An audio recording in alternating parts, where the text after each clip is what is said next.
Hey everyone, welcome to Civil Mentor. इस video में हम इन दोनों टॉपर्स के माइंडसेट को समझेंगे। All India rank 2 Garima Lohia ने अपने आंसर्स को बेटर बनाने के लिए क्या एक्स्ट्रा किया था, उनकी क्या स्ट्रैटेजी रही थी। साथ ही ये भी देखेंगे कि डॉक्टर शिविन के आंसर्स उनकी रैंक को जस्टिफाई करते हैं या नहीं। इसके अलावा ये भी समझना इम्पोर्टेंट है कि एक अच्छे आंसर के लिए क्या मेन कंपोनेंट्स हैं और इन दोनों टॉपर्स ने कैसे इन 4 कंपोनेंट्स का यूज करते हुए अपने आंसर को लिखा है। ये स्टार्ट करने से पहले इन दोनों टॉपर्स का बैकग्राउंड देख लेते हैं। देखो, डॉक्टर शिविन चौधरी ने मिड 2018 में अपनी प्रिपरेशन स्टार्ट करी थी। फिर फर्स्ट अटेम्प्ट दिया 2021 में, जिसमें इन्होंने प्री तो क्वालिफाई किया लेकिन मेंस क्वालिफाई नहीं कर पाए। और सेकेंड अटेम्प्ट दिया 2022 में, जिसमें इन्हें 297 रैंक मिली। On the other hand Garima Lohia ने अपने पहले अटेम्प्ट में प्री भी क्वालिफाई नहीं कर पाई और सेकेंड अटेम्प्ट में इनकी all India rank 2 which is a huge achievement. जहां ये पहले अटेम्प्ट में प्री नहीं क्वालिफाई कर पा रही थी, वहां सेकेंड अटेम्प्ट में सीधा रैंक 2। अच्छा, शिविन चौधरी एमबीबीएस डॉक्टर हैं और गरिमा लोहिया ने बीकॉम करी थी। दोनों के मार्क्स को कंपेयर करो तो मेंस में डॉक्टर शिविन को 775 मार्क्स मिले और उधर गरिमा लोहिया को 876। तो आप देख रहे हो कि ऑलमोस्ट 100 मार्क्स का डिफरेंस है। इनका ऑप्शनल था एंथ्रोपोलॉजी और इनका था कॉमर्स, जो कि इनकी ग्रेजुएशन सब्जेक्ट से रिलेट करता है। अब इनके आंसर्स कंपेयर करते हैं। लेफ्ट साइड पे all India rank 297 doctor Shivan के आंसर्स है और राइट साइड पे गरिमा लोहिया। अच्छा, दोनों ने ही ये स्ट्रक्चर फॉलो किया है, introduction, body and then conclusion. अच्छा, आपको ये आंसर्स बहुत कलरफुल लग रहे होंगे। दिस इज बिकॉज क्वेश्चन में जो भी पूछा गया है उस पार्ट को मैंने सेम कलर से हाईलाइट किया है, जिससे ये समझ में आएगा कि इन्होंने सारे पार्ट्स को क्वेश्चन के एड्रेस किया है या नहीं। इनका आंसर रीड करने से पहले ये देख लेते हैं क्या इंपॉर्टेंट कंपोनेंट्स हैं। तो ये 4 कंपोनेंट है: structure, content, value addition, presentation. अब स्ट्रक्चर में आता है इंट्रोडक्शन, बॉडी, कंक्लूजन। मोस्टली सारे टॉपर्स ये स्ट्रक्चर फॉलो करते हैं। कंटेंट, बहुत सारे लोग ये सोचते हैं कि क्वेश्चन में जो भी टॉपिक के बारे में पूछा गया है उसके बारे में हमें जो भी इन्फॉर्मेशन याद है हम वो लिख देंगे, बट जितना पूछा गया है सिर्फ वो बताना है।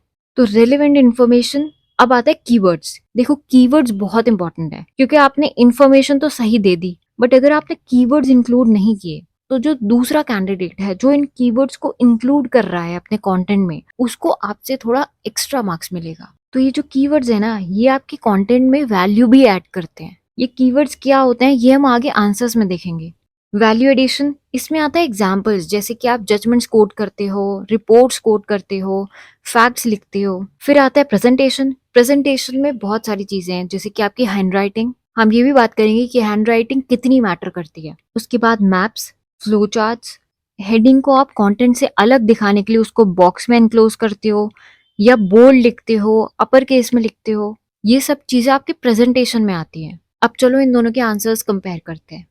देखो, क्वेश्चन ये है, discuss the status of death penalty in the country. Can a governor pardon death penalty? तो इसमें पहले पूछा है स्टेटस क्या है डेथ पेनल्टी का, सेकंड पूछा है क्या गवर्नर पार्डन कर सकता है डेथ पेनल्टी, और थर्ड पूछा है limitation on the pardoning power of governor. तो क्वेश्चन के 3 मेजर पार्ट्स हैं। पहले दोनों का इंट्रोडक्शन रीड करते हैं। डॉक्टर शिवन ने अपने इंट्रोडक्शन में लिखा है कि 142 कंट्रीज ऑलरेडी अबॉलिश कर चुकी हैं डेथ पेनल्टी को। इधर गरिमा लोहिया ने अपनी कंट्री के बारे में ये बताया है कि अभी भी हमारी कंट्री में कैपिटल पनिशमेंट यानी कि डेथ पेनल्टी एग्जिस्ट करती है, बट इसको क्रिटिसाइज किया जा रहा है बहुत ज्यादा।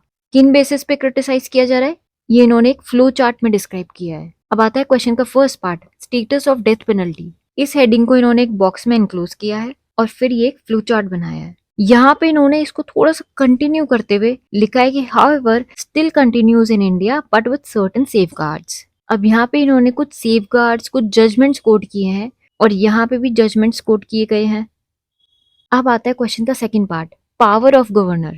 इन्होंने इस हेडिंग को भी एक सेपरेट बॉक्स में एनक्लोज किया है। यहाँ पे एक सेपरेट बॉक्स नहीं है बट इसको अंडरलाइन किया है इन्होंने और बताया है कि governor can not pardon a death penalty, but ये एक एक्सक्लूसिव पावर होती है प्रेसिडेंट की। सेम कंटेंट इन्होंने बताया है कि ये प्रेसिडेंट की पावर होती है, गवर्नर नहीं कर सकता। बट ये भी बताया है कि गवर्नर कैन कम्यूट, रेमिट और सस्पेंड इट। ठीक है, तो कंटेंट में आपको थोड़ा सा डिफरेंस मिलेगा। यहाँ पे इन्होंने थोड़ा एक्स्ट्रा इन्फॉर्मेशन देने की कोशिश करी है। अब डॉक्टर शिवन ने क्या किया है, पावर ऑफ गवर्नर के अंदर ये एक पॉइंट बना के लिमिटेशंस डाल दी हैं, जबकि थर्ड पार्ट है क्वेश्चन का।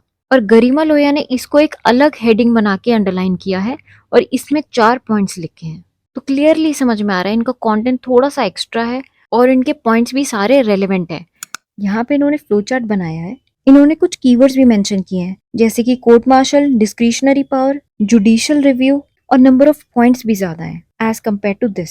अब बात करते हैं कंक्लूजन की। डॉक्टर शिवन ने अपने कंक्लूजन में लॉ कमीशन की रिपोर्ट की बात करी है। इन्होंने कीवर्ड्स लिखे हैं जैसे scope of correction, violation of rights. वहीं गरिमा लोया ने एक छोटा सा कंक्लूजन लिखा है। शायद इनके पास टाइम कम होगा या स्पेस कम होगा, इसकी वजह से इन्होंने ज्यादा एक्सटेंड नहीं किया अपने कंक्लूजन को। अब मैं आंसर राइटिंग के 4 कंपोनेंट्स को कंसिडर करूं तो दोनों ही टॉपर ने स्ट्रक्चर को फॉलो किया है, रिलेवेंट इन्फॉर्मेशन लिखी है।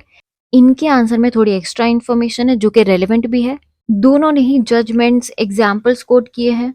दोनों की हैंडराइटिंग कंपेयर करूं तो डॉक्टर शिवन की हैंडराइटिंग मुझे ज्यादा समझ में आई। अब एक बहुत इंपॉर्टेंट बात, death penalty general studies paper 2 का टॉपिक है और इस पेपर में मेंस में डॉक्टर शिवन को मिले थे 113 मार्क्स और गरिमा लोया को मिले थे 131 मार्क्स। मतलब 1 मार्क्स ज्यादा ऑलमोस्ट हर आंसर में as compare to doctor Shivan answer.